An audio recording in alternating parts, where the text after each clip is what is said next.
love, that it embodied even more power. So when I'm doing treatment, from time to time you will hear me say, I know God as love. I know God as peace. I experience God as tranquility. Because those things that we know in our core, that's where we're setting up that whole recognition. The word recognize, to recognate, right? To put it back in our brain, to bring it to our brain's awareness again. It's something we know, and we're reminding ourselves that we know it. Now, I know that many of you have been in Science of Mind for many, many years, and you're thinking, oh boy, he's going to talk about spiritual mind treatment for a few weeks. I'll just check out. I wouldn't recommend it. I've been known to say things from time to time that are shocking, and if you check out, you might not hear them. So for the sake of entertainment alone, I would invite you to stay present. Morning. We recognize who and what God is. We recognize that God is the only power in the universe. I recognize God as the only power, right? It's the only thing that has any power at all, and the only reason we have any power in it at all is because of the second step, where we unify mentally with it. God is all there is. And if that is the truth, and I know that it is, I must be one of God. And I know that a lot of people have a hard time saying, I am God. And I think rightly so. To walk around the world saying, I am God. People, first of all, would misunderstand. They would think you were an egoist. And they would probably write you off as a nutcase. But the truth is that you are. One way that it's more palatable for people to say it and believe it and embody it is, I am one of God. I like one of God better than one with. But you can use with. This is not a class where I'm going to tell you you can't use is and you can't use with. Whatever it takes for you to fully know yourself in God, that's the verbiage I want you to use as you are saying, I know God as this. Whatever that word is, whatever powerful word says to you, I'm in it. I'm one of it. There's no separation at the cosmic level of me from it. We are one. And then the next step is a step of realization. And in the past, I have said, guilty as charged, that we really only need the first two steps. Well, as I was doing my study this week, I realized that I was wrong. We need all three of the first steps. See, because God didn't just think in the very beginning, I'm God.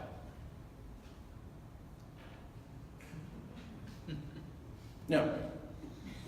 It said a word. It says, in the beginning was the Word, and the Word was with God, and the Word was God. See, you have to have the Word. So I apologize for leading any of you astray when I said you only needed the first step. You need all three of the first steps. To recognize God as the only power in the universe, that you are one of that power, one in that power, and that the words that you say have as much power as the words out of the very mouth of God. Period. Done.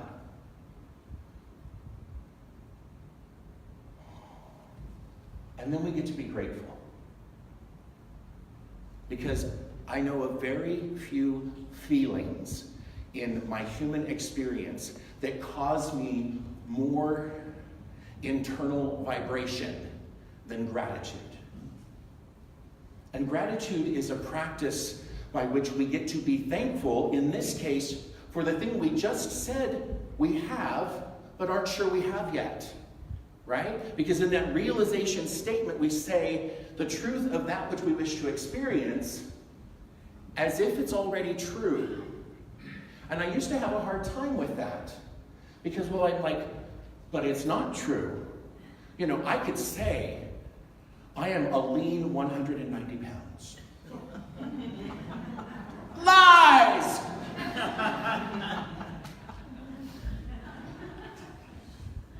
The truth is, and the way this works is that there is no time in God. God is not bound by time. And so when you make your statement, when you are like in that unified space of I am one of God and I am a lean 190 pounds, there is a place in the whole timeline of God where that is the truth. And what you are doing is bringing your attention to that moment, saying it's true now because that moment is now. There is no past in God, no future in God. There's only now. And so when people ask me, oh, God knows everything that we're going to do. Yeah, because it all happened in one moment in its mind. It's all happening right now in its mind. That's how. There is no predestination. Yes, God knows what you're going to choose because it all happened right now. Right now. And we get to bring ourselves into alignment with that knowing. And then we get to let it go. You know, there's a great phrase in recovery, let go and let God. There you go. Just let it go. Just believe that it is the truth and release it. Because the feelings that you're putting into it, if it ain't got that swing, it don't mean a thing. The feelings that you're putting into it are what is propelling it into the law. And it will respond to you in kind. That is why many people do treatment and get the exact opposite of what they are praying for. Because they are praying, I am a lean 190 pounds. And they walk out of the room saying, that's not true, I weigh 350 pounds. And so they're putting that vibration right back into it. If you say, I am praying that all of the abundance of the universe that is meant for me is flowing to me at all times in every way possible. And then you walk out and say, oh, I got this bill and this bill and this bill. Your energy is on what you don't have versus what you do have. This all comes down to the law of attraction. See, the spiritual mind treatment steps are really there for us to cultivate a belief that God's got it all handled. That no matter what happens in the circumstantial world, the truth of our being is that God has it all handled. It's been handled from the beginning to the end and in this moment because it's all done now. And we get an opportunity to bring ourselves into alignment with that truth. Dr. Holmes says, we have nothing new. We simply have a new approach to an old truth, a more intelligent, a more systematic way of consciously arriving at faith. See, when I was a little boy and I prayed, I was begging, because I knew I wasn't a good little boy. I was a very bad little boy. I was adorable, but I was bad. And if you see my picture at like 5, oh my goodness, you just want to squeeze those cheeks. But I knew I was a bad boy. And so I knew that whatever I was asking of God was going to be something that I might get if it saw fit to give it to me. We have a new way of looking at this. We're not a little boy knowing he's a very bad little boy, hoping that God's going to overlook our badness and give us the good things we want. We know that we are one of God, one of the divine, one with that same power that spoke and created the universe. And so when we speak our treatment, when we speak our spiritual mind treatment, we are simply affirming the truth of God in our lives. And when we can approach it from that perspective, there's no need to doubt it at all. We're simply coming to a better way of understanding God. Dr. Holmes also says, enter into a feeling of assurance that comes from a consciousness of the divine presence in, around, and through you. I'm going to invite you to close your eyes if you're comfortable. Just gaze to the floor if you want to keep your eyes open. Take a nice deep breath in and out and in and out and in and out. I invite you in this quiet space into the realization that rather than God being in you, you are in God. A perfect being inside the mind of God. Once only a thought in the mind of God, but now a beautiful physical manifestation of that thought of God. You exist in God, and yet God is all around you. You exist in God, and it exists through you.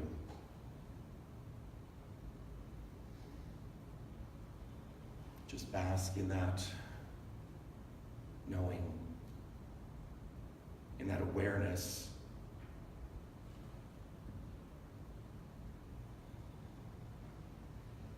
There's only God.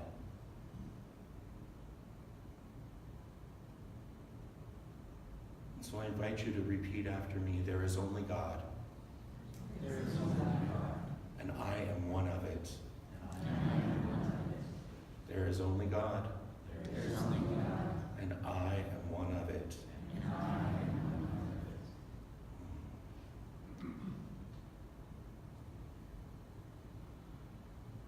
When you're ready, you may open your eyes. Dr. Holmes also says, between prayers, try to keep your mind poised in such a way that you do not contradict what you have said in your treatment. Keep your mind open at all times to a divine influx of new inspiration, new power, and new life. This goes back to the point I made earlier where when we pray for a certain thing, but we're expecting something else, we're going to get that thing that we expect instead of the answer that we want. See, we're only going to ever attract into our lives that which we think we are capable of embodying. We're only going to attract that which we think we deserve. So my, little 5-year-old self, I didn't think I deserved mercy. I really wanted it, but I didn't think I deserved it. And so consequently, I didn't get it very often because I didn't think I deserved it. The truth is, we all deserve to live our lives as if we are one of God. Not walking around with some hoity-toity attitude of, I am God, look at me. But with the utter humility that comes from knowing that what you speak is. What you say happens. And I suspect that everyone in this room at some point or another has had that kind of a moment where they're like, all right, I know that this is the truth. And there's no question of it. There's no wavering from it. There's no belief in other of it. There's just that one it. And so I would invite you, if you haven't had one of those moments recently, to go back to whenever that moment was and really hone in on how it felt to know, to have an unquestioning faith that yes, this happened. I spoke my prayer and it happened. Because that is the feeling that we need to have every single time we do a spiritual mind treatment. When I was in practitioner studies, I was told never to move from step 1 to step 2 until I was absolutely convinced that step 1 was true. and listening to some of my peers pray, I'm not referring to practitioners here, going to ministerial conferences and such, I think they all need a lot of convincing. Because they like to go on and on and on and on. No judgment. It takes us each as long as it takes us to get there. But I find that the most concise prayer is what is most powerful for me. If I have to sit and try and convince myself of the truth, I probably need to go to a practitioner myself, right? And that's not a bad thing. I see a practitioner, a professional practitioner, for a paid session every month. And I have 2 prayer partners that I pray with every week. There are times when I don't know the truth of me. And so I reach to someone and say, I need you to know the truth for me. And there's absolutely no shame in doing that. In fact, it is a sign of strength to recognize when you don't know it. So, would our practitioners raise their hands? If you would like a prayer, if there's something in your life that you're not convinced of 100% and you'd like to be convinced 100%, see one of these people. There's Janice, there's Bill, there's Sharon. Kathy Moore is not here, but she's one of our practitioners. I'm a practitioner. If there's something that you would like to let go of in your life, but you somehow keep holding on to it because you believe you're supposed to have it, but you'd really like to let go, see one of the practitioners. They can let go of it for you. See, and the way that that works is there's only one mind. All of us on the mental level exist within that one mind. And so what Janice knows in her mind is known in the mind. And what's known in the mind is known in all minds. And so someone like Janice can do a prayer for you, and it's done. You don't even have to believe it. She believes it. She knows the truth. And she can know it for you. So, you've got your 5 steps there. I know they seem basic, particularly people who've been around for our philosophy for a while, but I would encourage you, whether you've been around our philosophy for a very short time or a very long time, to put these steps into practice. Really come to the awareness that God is all there is, that you must be part of it by definition, and that your word has the same power as the very word of God. Let's pray. And so, recognizing only God, I know in this moment that I must be one of it. I know in this moment it's all I can be. And so I recognize that truth for myself, and I recognize that truth for each person here in this room. Each one of God, each imbued with the same creative power as the divine. And so indeed it is true that it is God speaking this treatment, simply using my voice, my mind. I know the truth of God is the truth of me. It is the truth of each person in this room. The truth of God is magnificence. It is perfection. And so it is not possible for me to be anything less than that. It is not possible for anyone in this room to be anything less than the divine, anything less than that out of which they were created in the first place. And so I invite opportunities for myself and for each person here to recognize themselves within the divine and the divine within themselves.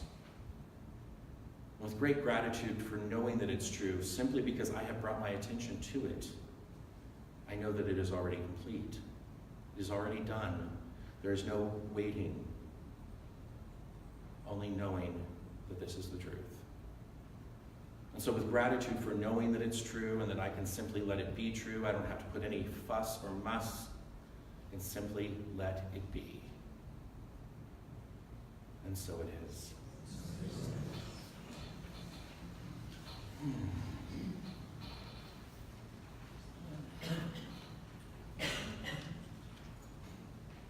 See how many times I hit it before it moved? So up next is our offering. And while your board and I work diligently to be good stewards of the money that you give us, we would like to thank you for the money that you give. It keeps us all going, and invite you to give liberally. You may take your offering in your hand. I like to hold mine over my heart, but not over the microphone. And read with me our offering affirmation. From the love of pure spirit within me, I bless this gift. I send it forth to heal and bless and prosper. It is evidence of my faith and belief. It does good work in the world and returns to me multiplied abundantly. And if you're joining us on Facebook, you can go to cslbycelia.org and make your contributions there, and our ushers will come forward and take our offerings now.